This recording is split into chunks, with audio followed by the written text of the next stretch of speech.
Once upon a time, there was a lovely professor, but he had fallen from Team Fortress 2 to Overwatch.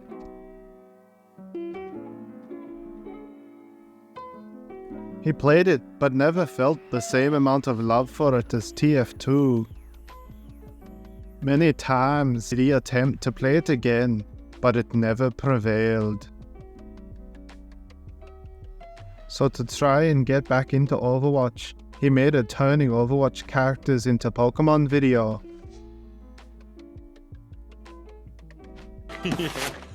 Like that's ever gonna happen. Yeah, so I'm about to gush about and create Pokemon for a 10-plus-year-old game at this point, but TF2 is so good. I don't think I'd be the person I am today if I didn't spend hours every day just playing on 24/7 surf servers and experiencing the best and worst the internet has to offer. In a sort of show of reverence, I've designed 9 new Pokemon, one for each of the main classes from TF2, that sort of reflect who they are, or a nod towards a cosmetic they have. Because there are 9 classes, I challenged myself to have all of them have a unique typing, each so that all 18 types are covered with no overlap. But we'll talk about that as we get to each of them. I'll also be giving each of the classes a team of 6 that I feel fitting for each of them. If you had told my younger self I'd be making this indulgent video, I would have probably asked who actually wants to see that, and how do I have the confidence to even make YouTube videos? But he would be shocked. Alright, enough rambling, let's start with the heavy. For the heavy, I wanted something big and buff, but also something a little silly. Because that's the heavy, a massive, scary Russian man who stops to have a sandwich when his health is low. So what's sillier than the little Robin cosmetic he has, or, to take it even further, the giant Robin head he can have during Halloween. The idea was this big buff fluff, flightless Robin that they didn't really need flight anymore, they simply just beat up anything in its way. It'd be able to store feathers in a bandolier-esque shape, just like the heavy. This one is a much more literal interpretation of a character turned Pokemon, but I kind of move away from that for the most part for the others. Each of the Pokemon here have either a red variant with blue shiny or blue variant with red shiny, due to the red and blue teams. So welcome our new Brawl and Robin Pokemon Menyun. Their name's based off the Russian name for Robin, by the way. Menyun. The Robin Pokemon, a normal and fighting type. Menyun is a flightless Pokemon with large, heavy wings made of thick feathers. These actually make dangerous bludgeons in close combat, and can even be launched out like bullets. If it finds a feather that is particularly dangerous looking, it will affix it to its chest. Its sheer size and weight causes Menyun to be quite the force, able to tank even the toughest of blows, and trade them in turn. Menyun's chirp is deep and haughty, akin to a war cry. It will do this before a battle and strike fear into its opponents. Menyun has a secret sweet side willing to protect the small and weak. Menyun's abilities are Intimidate and Scrappy. So in terms of Heavy's actual team, I imagine you'd have obviously a Menyun, a Hitmonchan for the boxing gloves, an Ursaluna for the sheer strength, and Bear's a very Russian-coded animal, a Buzzwole and Incineroar for the flexing trio they could do together, and to round off the team a Granbull, because Heavy despite it all has a softer side, and even dresses up as a fairy for Halloween. And what's a more pseudo-cute but aggressive Pokemon than Granbull?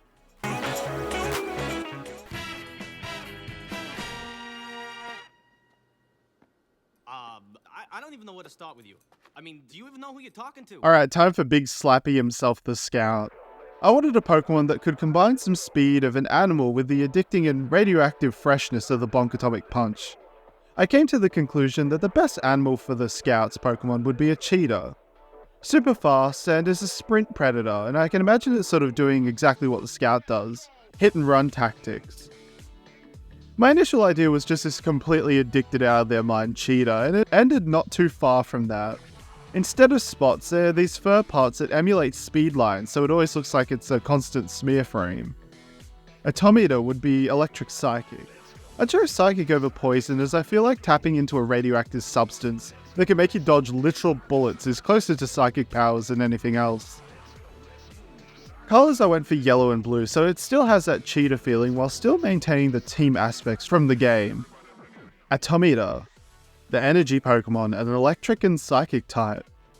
Automata vibrates their atoms so fast they can move at blinding speeds once they get enough time to prepare. When they move fast enough, the blue parts of their fur begins to glow.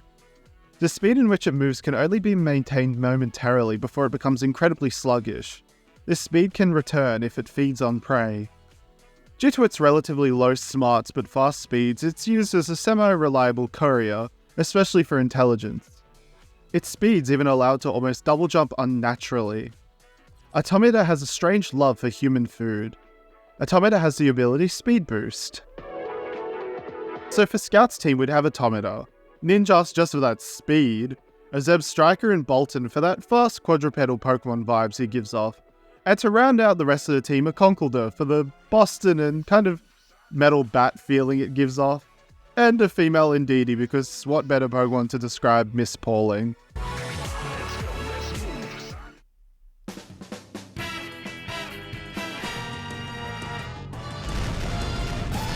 The Demoman, as his name implies, is a demolitions expert, and is just a really fun character in general. He literally says he's a Scottish Cyclops, and I thought that'd be a perfect Pokemon for him. A combination of a Cyclops and explosives, with its head being a combination of a classic cartoon bomb and his classic sticky bombs. The head looks almost shoved into the body of this Pokemon. Despite how it looks, I didn't choose Fire type for it, because we have a class that is literally a Fire type specialist. So Cyclops is a fairy ground. Fairy because fantasy Cyclops, and ground for the gunpowder that its body is just packed with. I also gave it this cross pattern on its chest that not only works as a line for muscle definition, but a glowing core for the Pokemon as well. I can see one of its attacks being the glowing core just glowing brighter and brighter before exploding.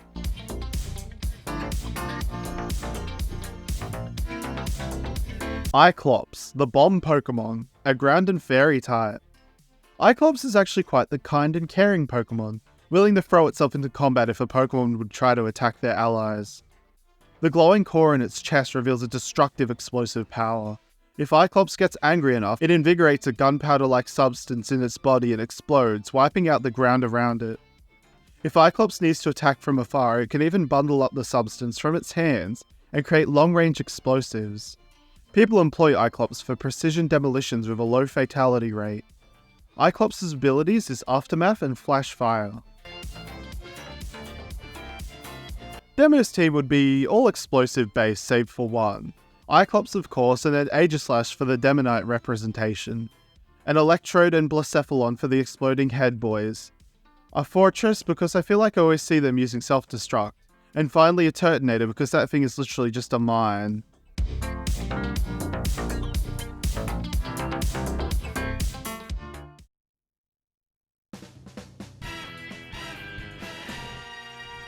How would one truly represent the Pyro? A genderless, possible person?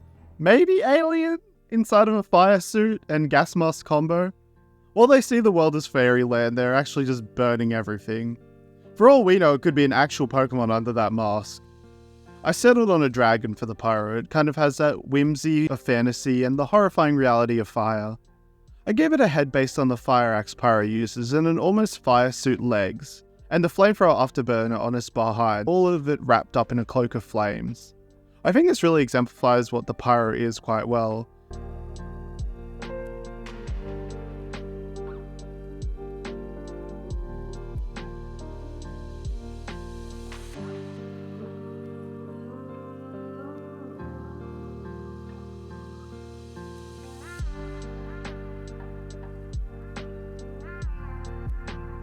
Maybe it could stand to be a bit cuter, or maybe even having something like a Pyroland form where it's a lot cuter and less on fire. Pyrogon, the Fireball Pokemon, a fire and dragon type. Pyrogon enshrouds themselves in flames due to their weaker bodies, although this fire doesn't actually cause any damage to Pyrogon themselves. Pyrogon is a walking fire hazard, and its axe beak also helps it by cutting up wood to provide extra fuel for their shrouded bodies. Pyrogon is flightless, but its massive flaming wings are used as an intimidation tactic, as well as flapping these wings can hurl fireballs towards any that oppose it.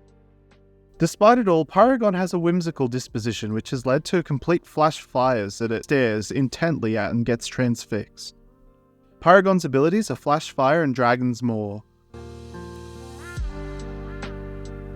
The Pyro's team would consist of Paragon, Magmortar for those flamethrowers, a regular Rapidash for the mix of Fire and Majesty, a Center Scorch because it literally just roasts Pokemon, and lastly Armarouge and Chandelure. Flamethrowers and a literal floating flame. Perfect.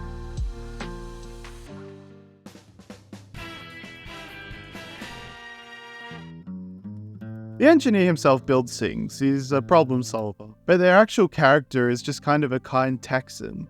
So I instead focused on their primary damage source, the Sentry. I wanted an animal that builds and is industrious, and I know this one sounds strange, but I chose a beaver. They build dams, which is the dispenser of the rivers, I don't know. I wanted to have this sentry shape where the bullet dispenser is the nose, and its head is literally shaped like a sentry.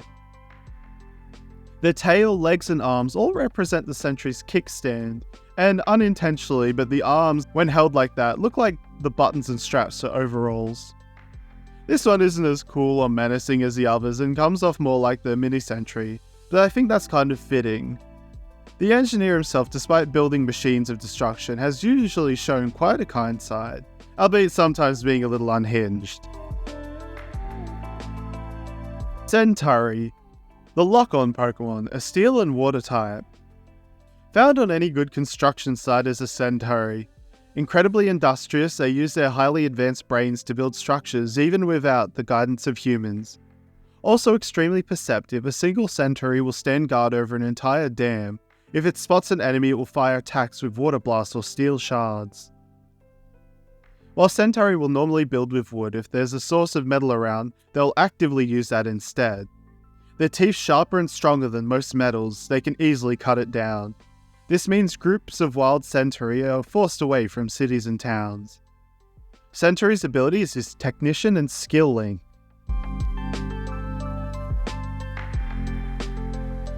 Angie would have a team of mainly steel and steel-adjacent Pokemon. Many he may have built himself. We have Centauri, Klinklang for the gears, Genesect, Iron Treads, Iron Moth, and Iron Fawns. An entire team of robots for the uprising.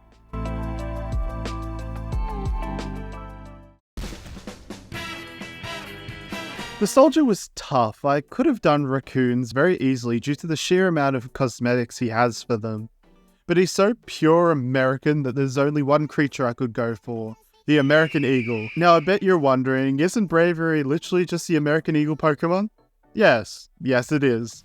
But I wanted to make a bigger, more powerful version of this. Also, I wanted to give it a stupid name. Braviary is cool, but AmeriCorps is sillier. So the idea was based off the Rock, a giant fantasy bird that I feel very much represents the enormity of the US. A massive wingspan and red, white, and blue is all that AmeriCorps needs to be. I gave it sort of sunglasses eyes for the almost Guile-esque idea of a cool American.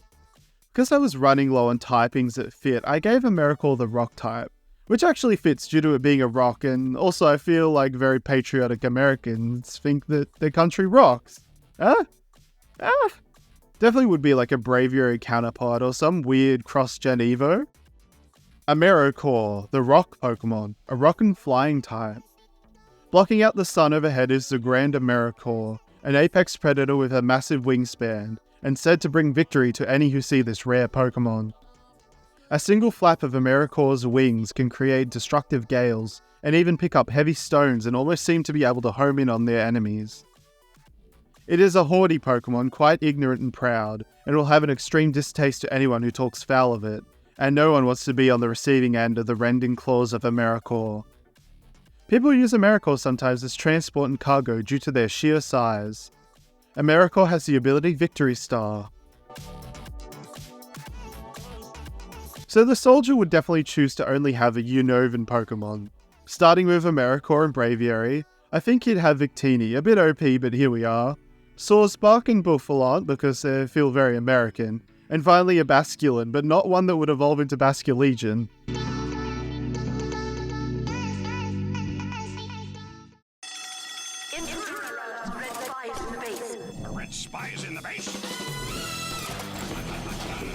Ah, this spy. The class that got me into the idea of Team Fortress 2. a character that could disguise as the enemy team and even go invisible, while having a one-shot backstab. It was such a cool idea, and to this day I look back fondly on old YouTuber spy trick stab videos. If only I could have been as cool as them.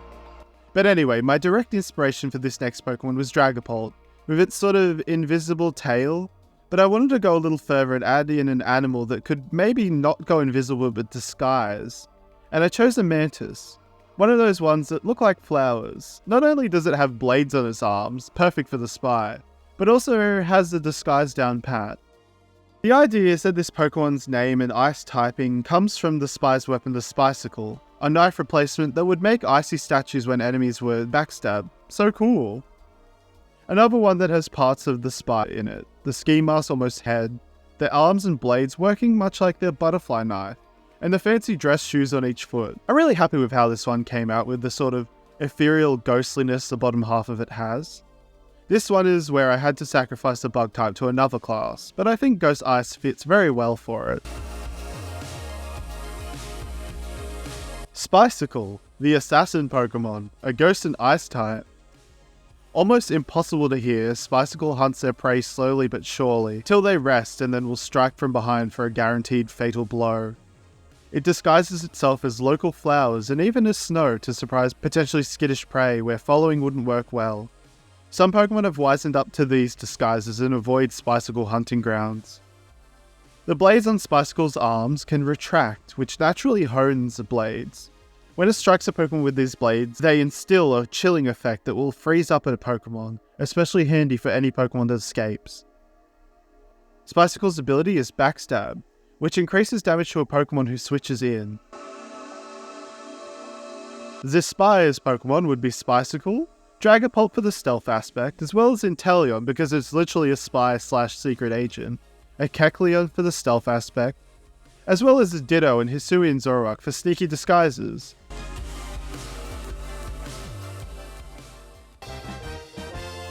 The Sniper is probably my most hated class, both because I don't like long-range insta-kills, and also because I suck at them. How am I supposed to hit such tiny heads from so far away? The Sniper isn't Aussie though, so there's some points there. He literally has a weapon based on the animal I chose for him, the Huntsman. A spider, much like every other spider I don't much like, but the idea here is solid. A spider Pokemon with two very large limbs with extra appendages, which would wrap silk around to create a bowstring to fire arrows made of that same silk. It's very much shaped like the Sniper, with some fur looking almost like a hat and the eyes meant to emulate the Sniper's sunglasses. It also has a sort of Robin Hood energy and looks as well.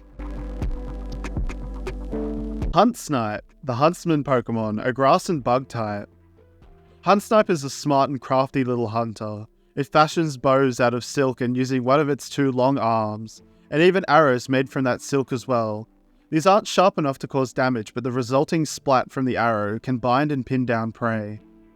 Huntsnipe's feet have microscopic barbs underneath them, which allow them to stand on various sheer surfaces with almost no effort, which allow them to take shots from almost any angle. Huntsnipe's fuzzy body can cause irritation and rashes if touched. A friendly Huntsnipe may act cold to their trainers so they won't touch them. Huntsnipe's abilities is Long Reach and Sniper. Sniper's team would consist of Huntsnipe, a Galarian Stunfisk for trapping, a Sharpedo for the Aussie shark feeling, a Hisuian Goodra because cozy camping in the shell, a Stoutland for sniffing out hunting targets, and finally a Scolipede because giant poisonous bugs feel very Australian.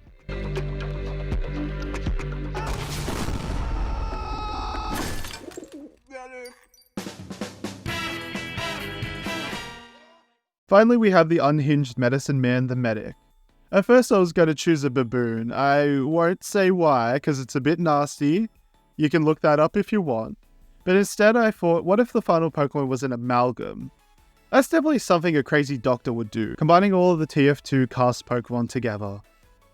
I love Silvally as being Chimera, but it feels very neat. I wanted a Chimera sort of Pokemon that felt wrong. Very dark, even the parts it is made from are grayer and darker, with glowing stitches attaching the whole creature together. I love how the start of the video kind of feels like some kind of DNA Digivolution sequence. Even though the face is a fusion of Pyrogon and Huntsnipe, It feels more like an owl, which I found really cool and almost comes off like an owlbear Pokemon now. To make it look a little more together, I did have to extend some limbs and make some smaller. Americorps parts would definitely not fit the normal size on many of these Pokemon. With the final typings, Formera is a dark poison type, which I feel makes sense with how this Pokemon is both made and just its origin in general. Formera, the malformed Pokemon, a dark and poison type. Formera is created, not born, in a malicious experiment by a mad doctor, combining many Pokemon from around the gravel pit and other areas. It seems to be in quite a lot of pain as its body is both freezing and burning. This seems to only fuel its unending rage. It will even attack its trainer and must be contained in a Pokeball. It is quite sensitive to sunlight and will shy away during the day, sticking to darkness and alleyways till night, where it will hunt with shredding claws and chilling blades. Formera even leaks a horrid poison from its maw that it can use as well. Formera's abilities is unaware and oblivious. Medic's team starts with Formera, a type null, definitely not Silver Ally, a Shedinja because what an interesting medical subject, as well as Annihilate. Then ending with Ceruledge for that always on hand Scalpel and Galarian Slowking. It's kinda evil and dark and having mind control always on hand would be good. So 9 classes and 9 Pokemon done for them. What did you think of the designs here today?